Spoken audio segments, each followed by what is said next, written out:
in our morning show. It's just 2 minutes to the hour of 7 o'clock, and we have an interesting conversation for you now that you don't want to miss. Joining us this morning in studio is Consular Chief Cindy Diouf of the United States Embassy to talk about the performer's visa application process and a session that's coming up soon. Good morning, Cindy. Welcome. Good morning, Natasha. Thank you so much for hosting me. It's a pleasure to have you with us this morning, and really a pleasure to have this conversation, specifically when you hear performers visas. A lot of people, let's start at the beginning, don't necessarily know the differences between your regular visa that we see many people, line up for, and the performer's visa itself. But before we get to that, can you share with us what inspired the performer's visa conversation at this time? Honestly, we have wanted to do this for the past, probably for the past 3 years. With the pandemic, it was difficult to hold events, but I put this on the agenda and I said to my team, this is something that we need to do. This is a service that we need to provide because there's such fantastic music here, and the music needs to be heard in the United States. So we put it on the calendar for March 29th. It'll be from March 29th from 1 to 3 p.m. And it's free, so there's absolutely no cost whatsoever. However, there seems to be quite a lot of demand. So I would encourage individuals, if they're interested in attending, you do need to get a reservation by sending us an email at consularpos@state.gov. And again, it'll be held at our, we have an annex to the embassy, so it won't be at the Marley Street entrance, or it won't be on the Savannah. It's actually at our Briar Place location. So, but we'll send you all of the information and details if you send us an email at consularpos@state.gov. And again, it's March 29th from 1 to 3 p.m. You must send in your reservation by March 20th, so about a week from today. About a week from today. It's wonderful to hear that it's going to be in person as well, because as you mentioned, during the pandemic, yes, we got very used to being online, but especially creatives, performers, not necessarily having that space to interact and also possibly ask some questions that they may not feel comfortable doing so online. It really stimulates that engagement between persons as well. So looking forward to that. I know many creatives are looking forward to that as well. Now, if we could possibly just move away for a quick moment from the performer's visa to the tourist visas. It's a major point of conversation with many of us within Trinidad and Tobago. Would you be able to share with us now, because I know it's been online, what the wait time might be? Yeah, sure. Let me back it up just a little bit to say, in your intro, you had discussed there are different kinds of visas, and the visa that you have sort of determines what is your purpose of visit, right? So there's students, there are exchange visitors, there are transits, there are people who are going to pilots and whatnot. Every visa or every entry into the United States must come with a purpose, and it must have an associated visa with it. So I just wanted to also just kind of share with artists and musicians that sometimes it can be very difficult to understand, am I here? Can I use my tourist visa? Can I work on my tourist visa? What if I'm just going to a show and I'm going to be, just the DJ, or I'm going to perform 1 or 2 songs? Again, it's your purpose for that travel. So when you enter the United States, you have to be really clear about what you're doing. And they'll ask you that at port of entry. They'll say, well, what are you here to do? Oh, I'm here to study. They'll see that you have a B1, B2 visa, which is a tourist visa, and they'll say, well, that's not the right visa classification. Or they'll look up online and they'll see that you had been performing in the United States on your B1, B2 visa. They'll cancel it and you'll get sent back to Trinidad and Tobago. So you always need to understand, what is it I'm going to be doing in the United States on this trip? So now tourist visas, those are called B1, B2s, those are valid for 10 years. So people have them for a really long time, and they're going in and out, they're going shopping, they're going to weddings. They may go and participate in Miami Carnival. We want people to go and participate in Miami Carnival. We need the Trinbagonians in Miami, New York, wherever, for our parties, because they bring the vibes, right? But in terms of the B1, B2 wait time, so currently that sits for people who need an interview. So this is first-time applicants, people who've had a visa before, but now they're over the age of 14. They must come in, okay?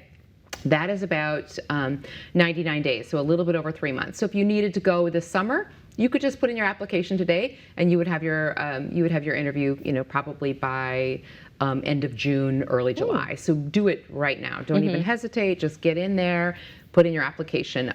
But there is another way to apply, which of course is the interview waiver process. So those are individuals who have already had a valid visa, as long as it has not been expired for 4 years. So anything less than 4 years. You've had that 10-year visa. Let's say it expired back in 2021. You can apply for the interview waiver process. All of this information is available at our website at tt.usembassy.gov. The thing is with the interview waiver, applicants that are under the age of 14, over the age of 79, they can also apply through that method. And this is where you send in your materials. Right now we have what's called a virtual queue. And so people put in their applications and then they wait. And once they get that email that says, send us your materials, you send everything in and then it's processed in about 2 weeks. So the wait time for that is a little bit different. That's at about 46 days. So about a month and a half if you're doing interview waiver, the mail-in process. And again, you have to have had a visa before, a 10-year visa, or you have to be under 14 or over 79. The regular process for getting a B1, B2, again, tourist, that's your tourist visa. Right. That is, like I said, about 3 months for that one. If you are applying for students, students, exchange visitors, in fact, even this category, the O and the P. So the O's are the exceptional persons, and the P's are the performers. Those are probably about 1 or 2 days. We try to make those as quick as possible because we understand that there is an economic factor that goes into play. Students need to be to class on time. If you're doing an exchange, this is sometimes your doctors, your nurses. You need to be at the hospital at the date that's established. And for performers, if you miss your performance, then there's no reason to even go whatsoever. So we try to really expedite those. So that's just a little bit about the different kinds of visas. Thank you so much for sharing that. Now, you did also mention with the under 14, over 79. What about when it relates to performers visas? If you have performers who say are under the age of 14, minors, for example, would they be able to attend with a guardian or parent? So the thing is, with performers that are under the age of 14, keep in mind that those applications are going to always start with a petition.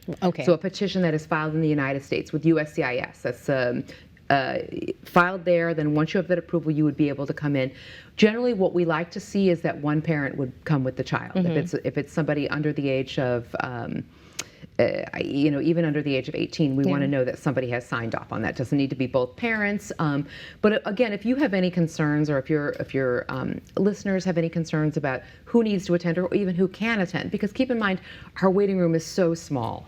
Right? This is why we ask people not to come more than 15 minutes before their appointment. It's uncomfortable outside. It's difficult to wait. We try to get people in as quickly as possible. But anybody that's coming in to the U.S. Embassy must have an appointment or must have permission to come in. So if, in the case of a parent, we would want to know who is that person that will be accompanying the child, because otherwise they won't be allowed in. There simply is not the space. And our objective is to move people through the waiting room and get them out and back to work or back to school as quickly as possible. And that's something that's so beautiful that you just mentioned as well with performers, that consideration is given.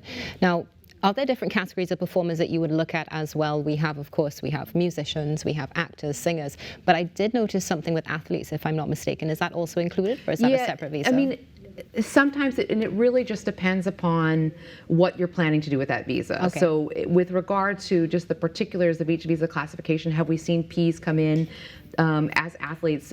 Sometimes yes, but most athletes that will be traveling to the United States will be going there for 2 reasons. The first would be competition, which generally they're not going to get paid for it. But again, if there is a monetary value to what you're doing, you really do need to be careful and to be looking and doing the research. The other way that athletes tend to enter the United States, I see this a lot, is on the F visa, because they get a scholarship. There are lots of kids from here that get scholarships in particular. I see track and field, I see a lot of football, and I even see my sport, swimming. We see a lot of athletes come in and get scholarships. So. Wonderful. Well, swimming, so I'm sure you've enjoyed Trinidad and Tobago so far. So much. So much is one of my favorite parts. It's one of the things I'm going to miss the most, I think. Oh, my goodness. Well, Cindy, this conversation has been so important. One of the things that I've taken away from this morning, and I know our viewers would have as well, is that really information is key. And you said everything's available on the website. Yeah, in fact, with regard to the O and the Ps, again, just to plug in case your listeners didn't hear, we're having an information session. It's free. It's on March 29th from 1 to 3 p.m. And they can register for that at consularpos@state.gov. But if you want to know more about O's and P's and how to apply and the whole process, that is available at our website at tt.usembassy.gov. So we had a recent article called Ask the Consul, and we went over all the steps there. So. It's so important because it can be a bit intimidating sometimes as well. You see many people, especially when they go into the performance part of it, they think, well, I need to go and talk to this person and that person without realizing that everything is available, and it's just perhaps taking that time to Correct. see what's going on. Correct. No, we understand that it's complicated. There are a lot of rules. Most people don't understand the difference between, Customs and Border Patrol, USCIS, the State Department, of course, where we work. The embassy is the State Department. But we work with all agencies in the United States, and we share all the information. So just keep in mind, for everybody that's listening, anything that you put on your application is not only shared within the State Department, again, that's who I work for, but all of the other federal agencies in the United States. So all of that information, you must be truthful, because if you are not truthful, it may not be me that does the interview or my colleagues that interview, but it will be some other agency in the United States that will pick up that information, share it back with us, and occasionally people get their visas revoked because they either said something that was untrue or they did something that they shouldn't have done. So just be aware that the United States is communication is key, as you indicated, but we have access to significant information. Very true. Cindy, thank you so much for being here this morning. It's been a pleasure. Thank you so much for hosting me. Thank you. Trinidad and Tobago Consular Chief Cindy Diouf from the U.S. Embassy talking to us this morning. Make sure that you check out this opportunity and session. We'll be right back. Stay tuned. It's the Now Morning Show.